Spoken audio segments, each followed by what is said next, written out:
মধ্যে একটা তরুলতা কেন, তরুলতার পাশে যদি একটা হরিণ কেন, পিপীলিকাও থাকে না, এটা আপনারা জানেন। নিধুবনের ভিতরে আজও পর্যন্ত কোনো পশু, ওটা পিপীলিকাও থাকে না। কেন থাকে না? এখনো আমার গোবিন্দ শ্রীমতী রাধারানীর সঙ্গে নিয়ে, অষ্টসখা এবং অষ্টসখীকে সঙ্গে নিয়ে এখনো নিধুবনে নৃত্য করে যাচ্ছেন। আজও রাস এখন নৃত্য হয়। তাই কি মহৎ ভববাংলার একটা গানে বলেছে, এখনো বাঁশি বাজে রে, এখনো বাঁশি বাজে রে। জায়গাতে তদ্র দেখেন ওই বনের ভিতরে কোথায় পাখি নেই, নরোত্তম দাসে নয়, তার কলমে যে ব্যাখ্যাটা দিয়ে গেছেন নরোত্তম দাসের কলমে, আমাদের মতন নয়। হাজার হাজার বৈষ্ণব, হাজার হাজার কীর্তনিয়া, ক্ষমতাও নেই নরোত্তম দাসের কলমের মধ্যে কলম দেওয়া। তিনি যে রচনা করে গিয়েছিলেন গীতগুলো, সে রচনা করেছেন বৈষ্ণব পদাবলীগুলো, তার ভাষাগুলো আমাদের অনুভূতি করে নিতে হবে। তা তত্র দেখেন আমার শ্রী নারায়ণের পরম ভক্ত দেবশ্রী নারদমণি খুঁজতে খুঁজতে যে দেখে একটা পায়খানার হ্রদ, ঠিক একটা পায়খানার হ্রদ, ওই হ্রদের মধ্যে কৃষ্ণ কৃষ্ণ কৃষ্ণ কৃষ্ণ বলে ডাকছে। চিন্তা করলেন এই হ্রদের মধ্যে কৃষ্ণ বলছে কে? এখন ঢাকনিটা উঠে দেখে ওর মতন পোকা ঠিকবিক ঠিকবিক ঠিকবিক করছে। কথার মধ্যে কথা বলে, যশোর জেলা তো চেনেন, যশোর থেকে মনিরামপুর থানা পারদিয়া গ্রাম, ওখানে গিয়েছিলাম শ্রীমদ ভাগবত পাঠ করতে ঘোষ পড়াই। এখন ওখানে যাওয়ার পরে আমার এমন এক জায়গায় থাকার জায়গা করেছে, তিনি প্রসাদ ভোজি, কিন্তু ভগবানের কৃপায় ছেলে ছেলে করে তার 9 মেয়ে, ছেলে ছেলে করে তার 9 মেয়ে। এখন ওই 9 মেয়ের মানুষ করতে যেয়ে ঘরের চালে টিন দিতে পারেনি, আগেরকে সেই বিচলি নাকি কল দিয়ে তার ফ্যাট দিয়ে চাল ছাওয়া। হঠাৎ করে বৈশাখ মাস তো কালো মেঘ হয়েছে, এখন টপ টপ করে বৃষ্টি আর ঝড় হচ্ছে। ওই রাত্রি কেটা করলাম আগে, তারপরে বালিশ নিলাম, এই কেটা বালিশ নিয়ে এমন বৃষ্টি হয়েছে সেই জায়গায় শোয়া তো দূরে থাক, দাঁড়ানোর জায়গা নেই। সেই কেটার বালিশ বগল দাবাই নিয়ে দাঁড়িয়ে আছে সারা রাত। সকালবেলা চিন্তা করলাম আগে খাই বা না খাই কিন্তু দৌড় মারতে হবে, কারণ এত কষ্ট করে কেন থাকা যাবে।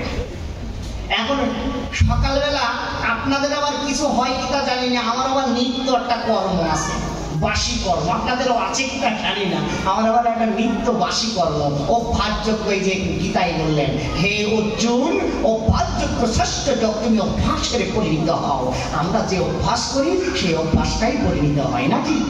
তা তদ্রূপ আমার একটা অভ্যাস ছিল কি, সকালবেলা বাথরুম সেরে স্নান করা।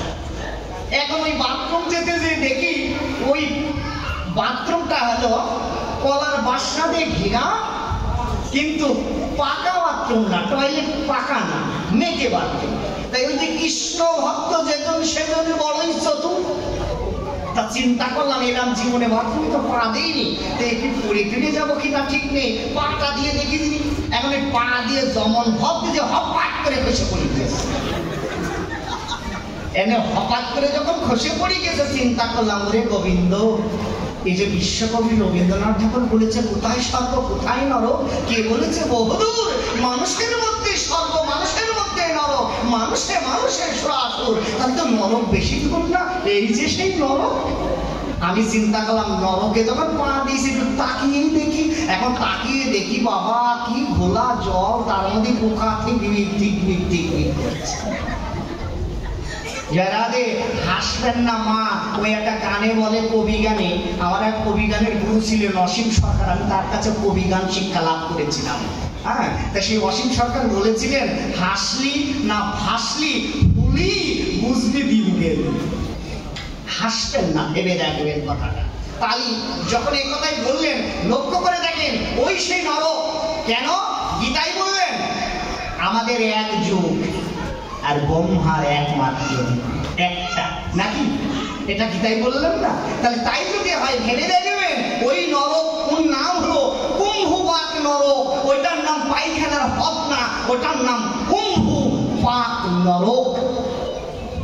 যারাতে আমি ভাগবত বিশ্রাম করবো, তার মধ্যে একটা কথা বলে যাই।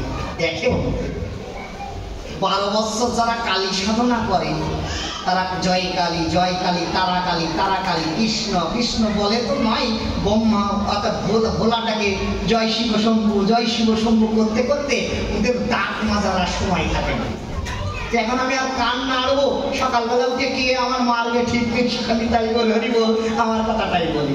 ধরেন আমি কালী সাধন করি, আমি সারা জীবন ওই তারা তারা তারা বলতে বলতে আমার আর দাঁত মাজার কথা মনে পড়ে না। এখন 12টা বছর আমার সাধনা শেষ, এখন দাঁত মাজার কথা হবে, তাহলে আজকের দিনটা গেলেই আমার আগামী 12 বছর পূর্ণ হয়ে যায়। আমি বট গাছের গোড়ায় বসে সাধনা করছি, এখন ওই বট গাছে একটা কালো পাখি মানে কাক পাখি চেনেন তো, ওই কাক পাখি আমার গায়ে পায়খানা ফেলে দিয়েছে।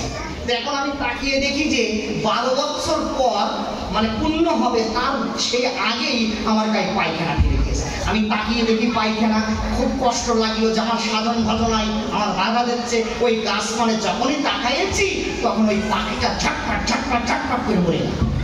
তা চিন্তা করো, আমি একদিন নাই থাকতে যদি এত বড় সাধনার মালিক হয়ে যাই, তাকালেই পাখি মরে যায়, তাহলে আরো কিছু হতে পারে।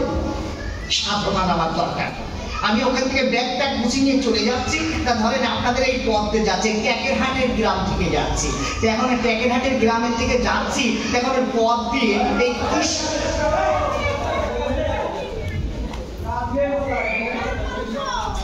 এই ট্যাকেরহাটের গ্রাম থেকে যাচ্ছি, এই কৃষ্ণকুণ্ড আছে না, এই কৃষ্ণকুণ্ডুর স্ত্রীর নাম আমার মনে থাকে না। জয় রাধে রাধে।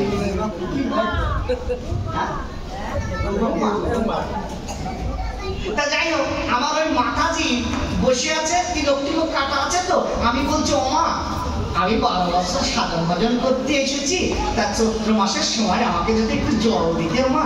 তা বলছে, বাবা আপনি প্রসাদভূতি মানুষ, বৈষ্ণব মানুষ, আপনাকে জল দেবো, একটু দাঁড়ান। আমার ওই নিরামিষ বিলাস কিন্তু সাপ বাক্সের মধ্যে থাকে। এখন চৈত্র মাস শীত জেগে কেবল চৈত্র মাস এসেছে, ফাল্গুনির শেষে চোট। এখন ফাল্গুনির শেষে যখন চোট এসে গরম, এখন ওই লেপ কেটা সব ধুয়ে দিয়েছে। এখন ওই নিরামিষ থালা গেলা ওই লেপের নিচে, ছাপ বাক্সের নিচে। তা ওই মাথা দিয়ে আবার সাপ বাক্সের মাথাটা ধরে ওই লেপ নিয়ে টানাটানি করছে, এক হাতে সাপ বাক্স ধরেছে, এক হাতে টানাটানি করছে। নিরামিষ গিলাস আর বেরোছে।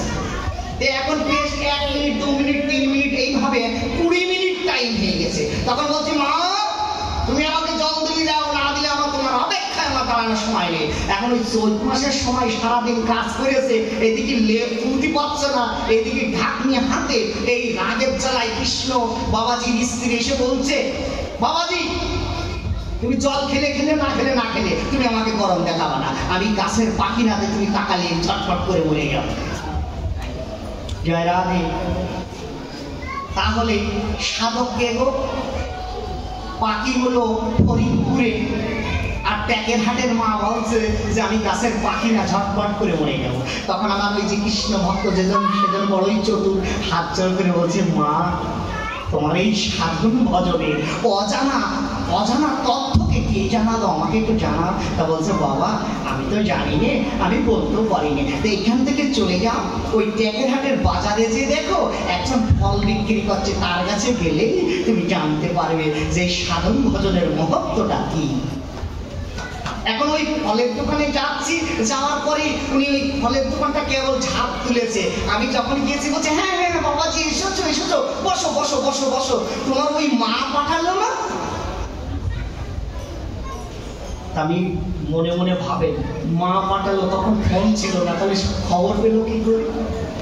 আমি বসলাম, দেখলাম যে তাহলে এরাই তো সাধনার সিদ্ধ লাভ করেছি।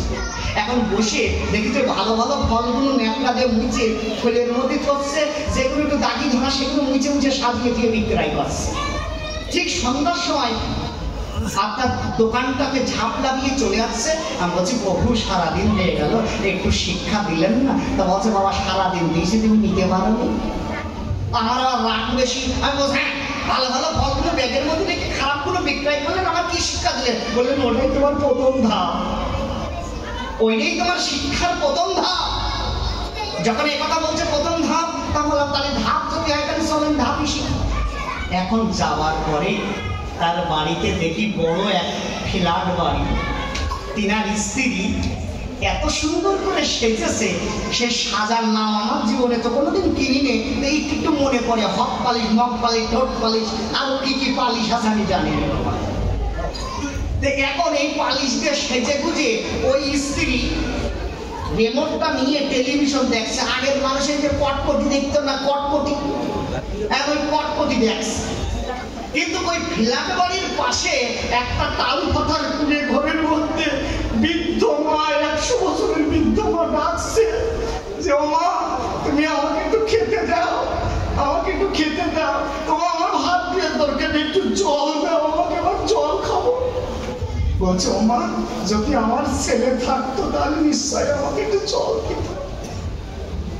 ওই ফলালা বাবাজি ব্যাগটা রেখে বৃদ্ধ মায়ের কাছে যে প্রণাম করে মায়ের রেখে গায়ে ময়লা আবর্জনা, তখন ওই মাকে নিয়ে সুন্দরভাবে পরিষ্কার পরিচ্ছন্ন করে ওই ভালো ভালো ফলগুলো কেটে ভগবানের নাম মায়ের মুখে তুলে দিচ্ছে।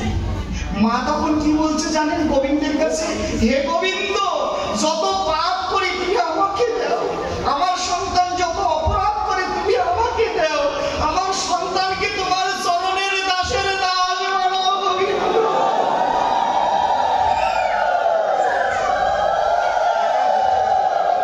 মায়ের আশীর্বাদ।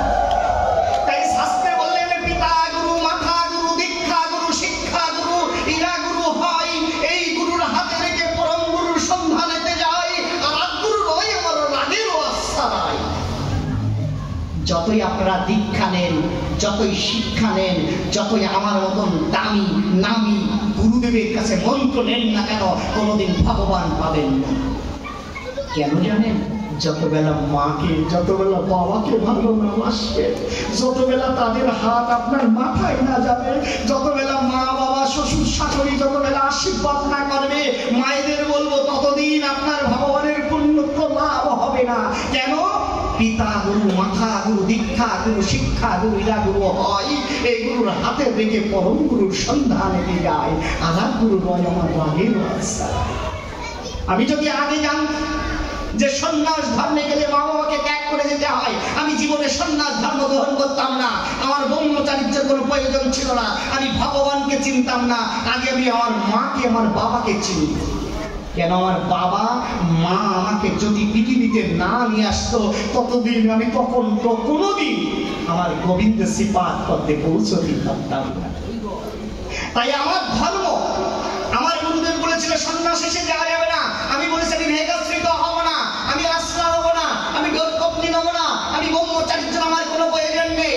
কিন্তু আমাকে একটু অনুমতি দেন যে আমার গর্ভধারিণী মা, আমার বাবার চরণ সেবার অনুমতিটা দেন। আমি আর কিছু চাই না, আমার বাবা মায়ের ভক্তি করতে চাই। বাবা মার ঊর্ধ্বে আর কোনো ধর্ম নেই। ওই ফলারা দোকানদার বলছে, গোপাল মহারাজ, তোমার মাও মনে হয় এমন কষ্টে দুঃখে কাঁদছে, তুমি তোমার মায়ের কাছে ফিরে যাও। আমি ফিরে এসে দেখি আমার মা নয়ন জলে কাঁদছে, মানে আমার দিয়ে আপনাদেরকে বোঝানোর চেষ্টা করছে। আমার মা কাঁদছে। আমার মায়ের কাছে এসেছি, আমার মা আমাকে আদর করলো। দিন 5 হলো, 7 দিন হলো, 1 মাস হলো, খুব আনন্দে আছি। আমি যে ওই মায়ের কাছে এসেছি, আমি খুব আনন্দিত আছি। আমার মা কি করেছে জানেন? একটা ভালো মেয়ে দেখে আমাকে বিয়ে দিয়ে সংসারে বন্ধনে আটকিয়ে দিয়েছে। এখন আমি যখন সংসার করতে গিয়েছি, আমি তো আর কোনোদিন আগে বিয়ে থা করিনি, প্রথম বিয়ে করেছি। এখন প্রথম যখন বিয়ে করেছি, এখন প্রত্যেকটা জীবনে কিন্তু বাসর ঘর হয় না? রাগ করছেন না তো? খারাপ কথা না, কিন্তু ভেবে দেখেন। এখন ওই বাসর ঘরে যেয়েছি, এখন যাওয়ার পরে আমি তো ওই 12 বছর দাঁত মাজিনি। এখন দাঁতে মুখে তো একটু দুর্গন্ধ হতে পারে, 12 বছর দাঁত মাজিনি। এখন আমি যাওয়ার সঙ্গে সঙ্গে আমি বলছি ভালো আছো, এই কথা যেই বলেছে আমার বউ নাকে কাপড় দিয়েছে। আমি মনে করলাম প্রত্যেকটা স্ত্রী মনে হয় নাকে কাপড় দিয়ে বসে, তাই আমারটাও দিয়েছে। এখন আমার স্ত্রী নাকে কাপড় দিয়েছে। এখন এইভাবে 1 দিন 2 দিন 3 দিন 4 দিন প্রায় 1 মাস হয়ে গেল। 10 বছর ঘুরে এলো। আসার পরে ভাতের থালটা নিয়ে বলছে, এই নাও, খেয়ে আমার উদ্ধার করো। আমি মনে করলাম প্রত্যেকটা স্ত্রী মনে হয় এইভাবেই ভাত দেয়, তাই আমারটাও দিচ্ছে। ওই ভাতটা খাওয়ার পরে আমার স্ত্রী আমাকে বলছে, শোনো তোমার একটা কথা বলবো। তাহলে আমার কথা বলার সময় নেই, আমার এখন অনেক কাজ। এই কথা বললে আমার স্ত্রী যে ওই মার কাছে যে বলছে, শোনো মা একটা কথা বলবো, আজ 3টে মাস সংসারে বদ্ধ হয়েছি, আমার স্বামীর কাছে যে আমি একটা 5টা কথা বলতে পারিনি। বলছে, কেন মা কেন? বলছে, আমি আর এই সংসার করবো না। বলছে, না না মা এ কথা বলো না, হিন্দু ধর্মে সনাতন ধর্মে একবারই বিবাহ হয়, বারবার হয় না, এটা আমাদের ধর্মের কথা। যখন এই কথা বলেছ তাহলে বাবা আমি সংসার করবো কি করি, আমার স্বামীর মুখের গন্ধে আমি পাশে বসতে পারিনি। তা বলছে, তুমি এক কাজ করো। তা কি? তুমি সকালবেলা উঠে তোমার এই আঁচলটা ভিজিয়ে তোমার স্বামীর মুখটা মুছিয়ে দিবা, দেখবা অভ্যাসে অভ্যাসে অভ্যাসে পরিণত হয়ে যাবে। একদিন দেখো অভ্যাসে নিজেই দাঁত ব্রাশ করবে। আমার স্ত্রী প্রতিদিন না, একদিন প্রথম 3 মাস পরে যখন আমার স্ত্রী আমার মুখখানা আঁচলতে মুছে দিচ্ছে, তখন কি আনন্দে আর দিন দিন কোন দিকে যাবে ঠিক পাওয়া যায় জয়রাধে। এখন আমি আবার মাদকগিরি করে খাই, মানে ভিক্ষা করে খাই। এখন আমি সেদিন আর ভিক্ষা করতে যাই। আমার স্ত্রী বলছে, শোনো বড় বড় লেকচার দিয়ে এসেছিলে টেকেরহাটে গ্রামে সর্বজননী দুর্গা মন্দিরে, বড় বড় বক্তব্য দিয়েছিলে, ভাগবত পাঠ করে এসেছিলে, সেই এলাকার থেকে ভক্ত আসার কথা। আজ কি খেতে দেবো? চাউল নেই, ডাউল নেই, তরি তরকার নেই। আজকে তো মাদকগিরি করতে গেলে না, ভিক্ষা করতে গেলে না। বলছি, সত্যই তো, আজকে তো আসার কথা টেকেরহাট থেকে আশ্রম। তাহলে এক কাজ করো, আমার কিছু জমানো পয়সা আছে, তাই দেখ আমি বাজার করে নিয়ে আসি। বলছে, ঠিক আছে এই নাও, ঝাল নেই, পটল নেই, লবণ নেই, ইত্যাদি ইত্যাদি, তুমি এইগুলো নিয়ে এসো। এখন আমি বাজারে যাচ্ছি, পেছন থেকে দেখে বলছে, শোনো একটা কথা কব। তা বলছে, বলো বলো। মানে তখন আর কোনো রাগ নেই, ওই যে মুখ মুছিয়ে দিয়েছে সকালবেলা স্ত্রী, আনন্দে আর কোনো রাগ নেই। এখন এই কথা বলি বলে বলছে, শোনো তুমি তো মারো ধরো, আমার হাতে তো 5টা টাকা দেও না। তা জ্যৈষ্ঠী মাসে ষষ্ঠী পুজোয় বাবার বাড়ি গেলাম, তাই বটতলায় পাঁপড় বিক্রি করছিল, তাই এই যখন আমার মা 2টো টাকা দিয়েছিল, এটা আমি আঁচলে বেঁধে রাখলাম। তা তুমি যখন বাজারে যাচ্ছ একটা জিনিস কিনে খাতে পারো। তা বলছে, কি? তা বলছে, তুমি একটা বাজারে যেয়ে এই 2 টাকা দিয়ে একটা আখ কিনে খেয়ে নে, মানে কুসর কিনে খেয়ে নে। এখন কুসর কিনে খাবে, তাহলে বুদ্ধিটা দেখেন আমার মায়ের, যে কি যে কুসর কিনে খালি 12 বছর ডাক মারিনি, যদি কুসরের ছোটরায় যদি একটু সেটা ওঠে তাহলে কিছুটা গন্ধ কমবে, তাই আখ কিনে খাতে পেরেছে। এখন এই বাজারে যাওয়ার পরে এই হারমোনি মাস্টার বাবাজি, ওনার আবার নতুন কাছে জাম হয়েছে। আমার বলছে, ও বাবাজি 2 টাকায় 3 কেজি জাম, তাতে লবণ ফ্রি। আমি বাঙালি তো, ফ্রি পালে আলকাতরাও খাই, ওই যে লবণ ফ্রি হয়ে গেছে, জায়গায় বসে 2 টাকায় 3 কেজি জাম, তাতে লবণ ফ্রি, মাখাইছি আর খাইছি, মাখাইছি আর খাইছি। এখন মাখানো আর খাওয়ানো, তাহলে এই দেখেন 12 বছর দাঁত মাজিনি, আর এই 3 কেজি জামে কয় মন ছাতা? 12 বছর দাঁতে প্রায় 6 মন ছাতা, আরে 3 কেজি জামে প্রায় 9 মন ছাতা। এই 9 মন ছাতা হাসবেন না ভাববেন, এই সনাতনে এই হিন্দু ধর্মের প্রত্যেকটা মানুষের, আপনাদের বলছি না আমার মতো বৈষ্ণবের, আজ আমাদের মতো বৈষ্ণবের মনের মধ্যে 9 মন ছাতা। আর এই 9 মন ছাতা দূর করতে হলে ভাগবতেরা, কৃষ্ণ নামেরা, সাধু সঙ্গেরা, ভক্ত সঙ্গেরা খেয়ে আমাদের এই মনের ছাতা দূর করতে হবে, নয়তো ছাতা উঠবে না।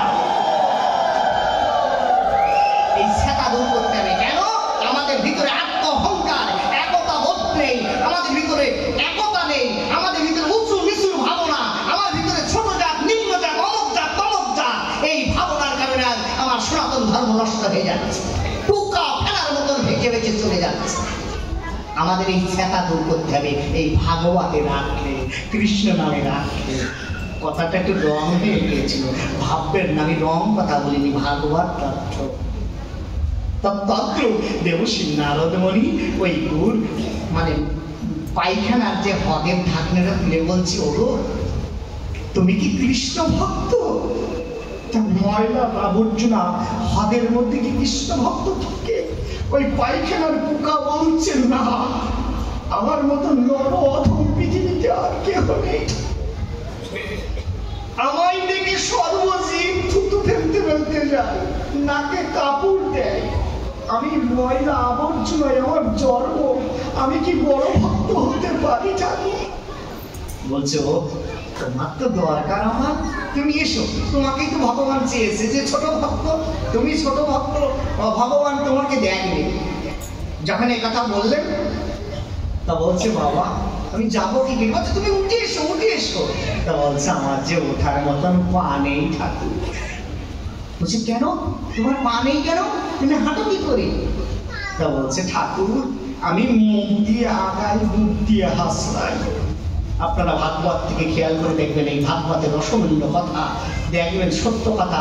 পায়খানার পোকা কোনো হাত পা নেই, মুখ দিয়ে এরম আগাবে আর বুক দিয়ে হাসতে যাবে। তা বলছে আমি মুখ দিয়ে আগাই বুক দিয়ে হাসলাই। তা বলছে তোমার পা নেই কেন? তা বলছে আমার পা ছিল, আমি একদিন মানুষ ছিলাম, একজন জমিদার ছিলাম, অর্থ ছিল, টাকা ছিল, পয়সা ছিল, কিন্তু আমার ভিতরে ভক্তি ছিল না। তাই আমি কোনোদিন ভাগবত সঙ্গে দুটো পা দিয়ে আগিয়ে হেঁটে সেখানে যাইনি। তাই গোবিন্দ আমার অন্তিম কালে আমার দুটো পা আমাকে দেয়নি।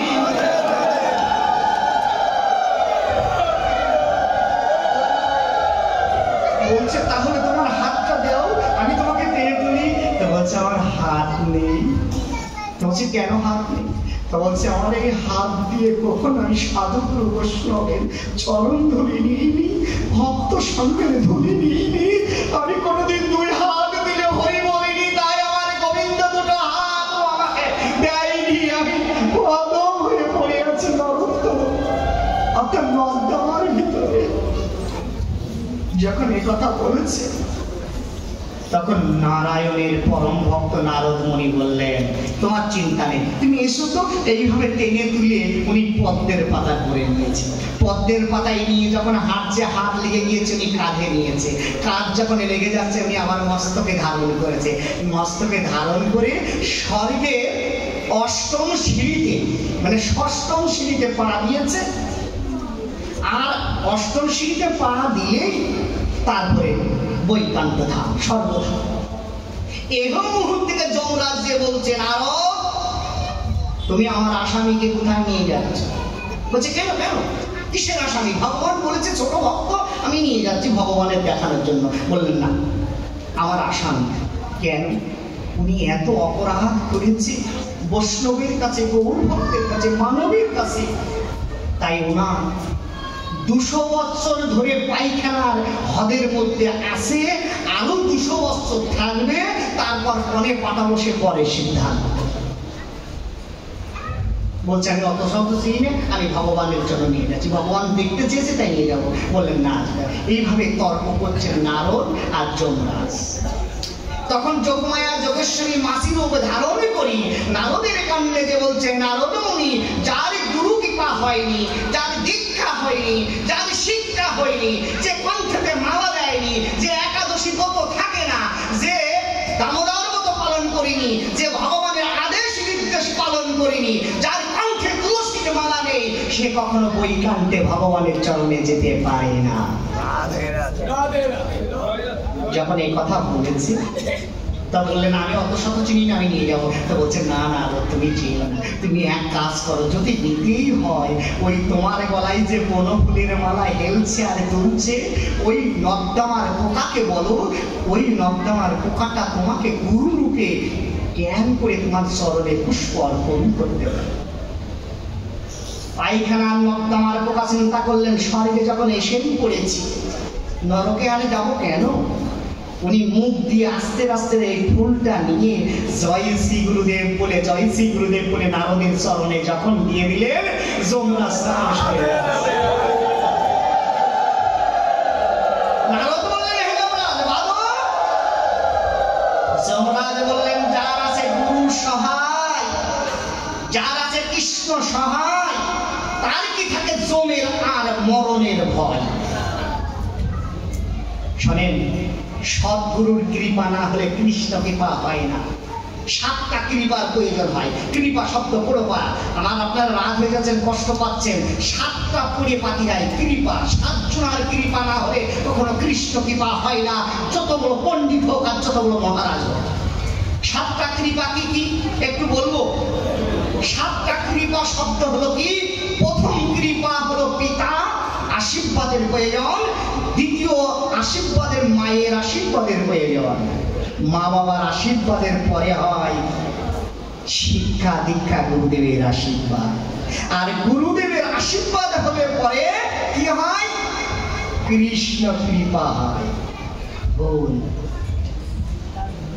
গুরুর আশীর্বাদের পরে কৃষ্ণ কৃপা হয় না, গুরুর আশীর্বাদের পরে বোঝ ভক্তদের কৃপা না হলে কখনো কৃষ্ণ কৃপা হয় না।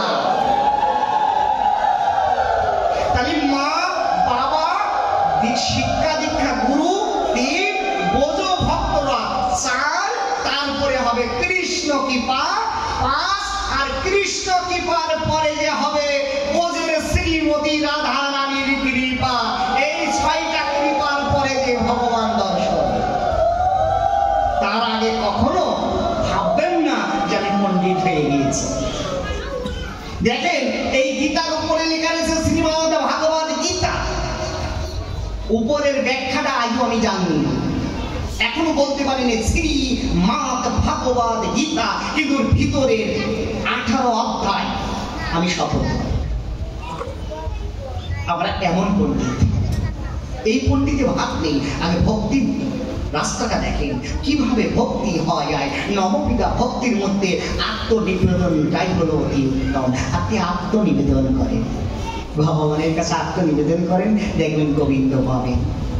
তা তত্ত্ব যখন ওই গুরু কৃপা হলেন, চরণে ফুল দিলেন, যমরাজ সরে যাচ্ছে, তখন ওই নর্দমার পোকাটাকে নিয়ে পদ্মের পাতায় করে নিয়ে ভগবান বিষ্ণু চরণে বলছেন, গোবিন্দ এই যে আপনি ছোট ভক্ত দেখতে চেয়েছিলেন আপনার সৃষ্টির মধ্যে, এই দেখেন নিম্ন ভক্ত আপনার জন্য নিয়ে এসেছি। বলছে নিম্ন ভক্ত এনেছ, দেখি আমাকে। এখন মুখটা, পদ্মের পাতার মুখটা খুলে বলছে, তুমি কি সত্যি নিম্ন ভক্ত? তা ভগবানের কাছে বলছে, ঠাকুর এর আগে ছিলাম, এখন নেই। এর আগে আমি নিম্ন ভক্ত ছিলাম, মানে ছোট ভক্ত ছিলাম, এখন আর নেই। তাহলে কেন নেই? নারদের মাথায় বজ্র আঘাত হলে, তুমি কি বললে? তুমি বললে আমি ছোট ভক্ত, আমার দিকে সবাই থুতু ফেলে, তাই তো তোমাকে জব্দ করে মাথায় করে নিলাম। বলবি ওটাই তো তোমার অপরাধ ঠাকুর, ওটাই তোমার অপরাধ। বললেন কেমন অপরাধ? তা বলছে আমি এমন অপরাধী ছিলাম, এত নর অধম ছিলাম, এত পাপাচ্ছন্ন জীব ছিলাম আমি, নর্দমার পোকা। আপনার মতন বৈষ্ণব কৃপা বলে আপনি হস্ত দিয়ে আমাকে নিয়ে এলেন, হস্ত থেকে কাঁধে তুললেন, কাঁধের থেকে আপনি নিজের মস্তকে নিয়ে এসে আমার গোবিন্দের চরণে অর্পণ করে দিয়েছেন। আমি কি আর ছোট আছি? আমি কি ছোট আছি? আর আমি তো আর ছোট নেই গোবিন্দ। আমি তো আজ আমি ভগবান বিষ্ণু নারায়ণের চরণে পৌঁছে গিয়েছি। যাতে বিষ্ণু ধাম হয়, যে বিষ্ণু চরণ কৃপা হয়, তার কি আর কিছু লাগে? বলল নারদ, দেখেছো নারদ, এই পৃথিবীতে আমার সৃষ্টিতে কোনো ছোট বড় বলে কিছু নেই। দেখেছো, সবাই আমার কাছে সমান। সে নর্দমার পোকা হোক না কেন, সেও আমার যতটুক ওজন, তুমি নারদ আমার তদ্রূপ ওজন। ও নারদ, কলিতে আমি গৌরঙ্গ হব, রাধা ভাবের ভাবিত নব। রাধা প্রেম নদীতে, নদিয়ায় যে ধুলাই গড়াগড়ি যে বিলাবো, তখন তুমি চৈতন্য চরিত্রে রচনা করতে বলো প্রথম পৃষ্ঠায় যে কি, শ্রীকৃষ্ণ চৈতন্য প্রভু নিত্যানন্দ শ্রী অদ্বৈত গদাধর শ্রীবাস আদি গৌর ভক্তবৃন্দ। জয় রাধে। বাবাজি কীর্তনিয়া কীর্তন করলেন পঞ্চতত্ত্ব, নাকি স্মরণ করলাম? তাহলে এই যে আমরা বাংলায় বলি শ্রীকৃষ্ণ চৈতন্য প্রভু নিত্যানন্দ শ্রী অদ্বৈত গদাধর শ্রীবাস আদি গৌর ভক্তবৃন্দ, এটাকে কোনোদিন ব্যাখ্যা করেছেন? এটা কি বলে? আমরা তো কীর্তন করেই যাই সারা জীবন, নাকি ভুল বলছি? এটা কি ব্যাখ্যা করেছেন? আমার তো সময় নেই, আমি বুঝতে পারছি, আমার আবার খেসুরিতে টান ধরে গিয়েছে। জয় রাধে রাধে। তা তত্ত্ব দেখে, এটার নাম শ্রীকৃষ্ণ চৈতন্য প্রভু নিত্যানন্দ শ্রী অদ্বৈত গদাধর শ্রীবাস আদি গৌর ভক্তবৃন্দ। এখানে উল্লেখ করেছে নাকি যে শাহ মশাইরা বড় ভক্ত, কুণ্ডু মশাইরা বড় ভক্ত, ব্রাহ্মণ মশাইরা বড় ভক্ত, ঠাকুর মশাইরা বড় ভক্ত? উল্লেখ করেছে নাকি? ওই কীর্তনিয়া বাবাজি বড় ভক্ত, ওই মৃদঙ্গ বাজাছে উনি বড় ভক্ত? বলেছে নাকি যে বৃন্দাবন থেকে রমেশ বাবাজির শিষ্য গোপাল মহারাজ আছে, উনি বড় ভক্ত? একে কি উল্লেখ আছে? ওখানে বাংলায় উল্লেখ করে দিয়েছেন, এক কথাই খোঁচা দিয়েছেন ভগবান, কলম দিয়েছে কি শ্রীকৃষ্ণ চৈতন্য প্রভু নিত্যানন্দ শ্রী অদ্বৈত গদাধর শিবাসাদি এই পৃথিবীর সকল জীবী গৌর ভক্তবৃন্দ, কেউ ছোট কেউ বড় নয়, সবাই সমতুল্য। এক কথাই বলে দিয়েছে। এখানে কোনো ছোট বড় নয়, জাতির বিধাবিত নয়, কোনো ছুইপার মুচি অমুক তমক হ্যান ত্যান সাতচকে ইত্যাদি ছোট জাত নয়। মহাবাবু একবারই বলেছে বালক বৃদ্ধ যুব নারী সবাই কৃষ্ণ নামের অধিকারী, কেউ ছোট কেউ বড় নয়, একসাথে কাঁধে কাঁধ দেবো, উচ্চস্বরে হরিনাম বিলাবো। যদি এটা মিথ্যা হয়, চৈতন্য চরিত্র ভাগবতের শেষ পৃষ্ঠার কলমে লেখা আছে, দেখবেন মহাপ্রভু আগে আগে নিত্যানন্দ গদাধর এবং 64 মহন্ত দাদা গোপাল পঞ্চপুত্র সহ নদীয়ার বৈষ্ণবগণ পিছে, আর সামনে রয়েছে বাঘ ভাল্লুক বনের পশুরা। ভগবান বলেছিলেন আমি কাউকে নাম প্রেম দিতে বাদ রাখবো না, সর্বজীবের মধ্যে দেব। তাই উনি বনে যেও বাঘ ভাল্লুকের মধ্যে হরিনাম প্রচার করেছিলেন। তাহলে তিনি যদি জাতির বিচার না করে আমরা কেন করতে যাব? আমরা কেন দলাদল করতে যাব? আমরা কেন হিংসা করতে যাব? আমরা কেন নিন্দা করতে যাব? তাই